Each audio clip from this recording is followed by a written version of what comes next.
the L's, but we also like to celebrate the wins. That's why we're here with Who Won the Week. Angie Ange, who you got? Hey, for me, who won the week is Tory Lanez. Tory Lanez, after all the success of quarantine radio, like, you're really seeing what happens when you get creative during tough times, right? And, he went from getting kicked off Instagram due to the nudity policy to being brought back on to being offered a 30-minute segment on MTV to now working with YouTube to create a new technology for live home shows. And I thought it was dope that he made that announcement that said, this has never been seen before, where fans can interact with the artist firsthand and request favorite songs, change the lighting, personalize how they want it to feel and look. So it looks like it's like a new tech. He said it's a brand new technology for live shows from home. Looks like artists will be able to make money off of it. So yeah, congrats to Tory Lanez for, in a really tough time, being a little ray of light and funniness and turning that into all kinds of like new opportunities for himself and hopefully opening up doors for other artists who have a lot of personality. All right, thank you so much, Angie Ange. Billy Sorrells, who you running with, homie?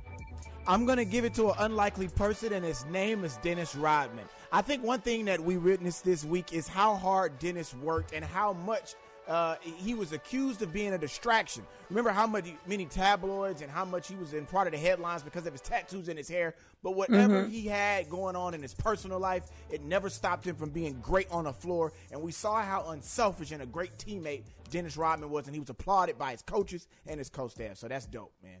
Yeah, big up to Dennis Rodman, man. L'Oreal, who you rocking with?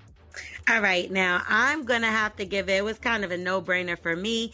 I'm going to have to give it to the city of Houston, but especially Meg Thee Stallion and Beyonce, but Meg Thee Stallion in particular. Now, Meg took to Instagram yesterday. We talked about it, and she was saying how this is only her second year in the industry, and she has a record with one of the biggest artists ever in the world, and that's Beyonce.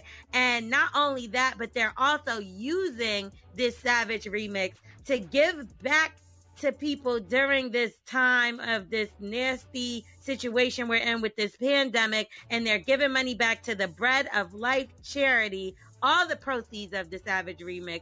You can't do anything better than that. You got the biggest thing that happened to you in your career, and you're selflessly giving up your earnings. I think that's amazing. And not only that, it also brought you back together with Jay Prince and Carl Crawford. I think this is just a great thing all around the board. And not only that, it's fire. It's fire. So shout out to y'all and giving back and doing all them good things. Shout out to Meg Thee Stallion. You winning, girl. Big up.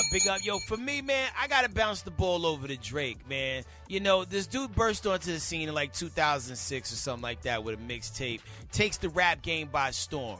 Who would have thought that this Charmin Soft rapper out of Toronto, Canada would come through and win the hearts of the entire hip-hop culture? At one point in time, Drake found himself in a position where he was hitting two models at the same time, and they both had no idea what was even going on.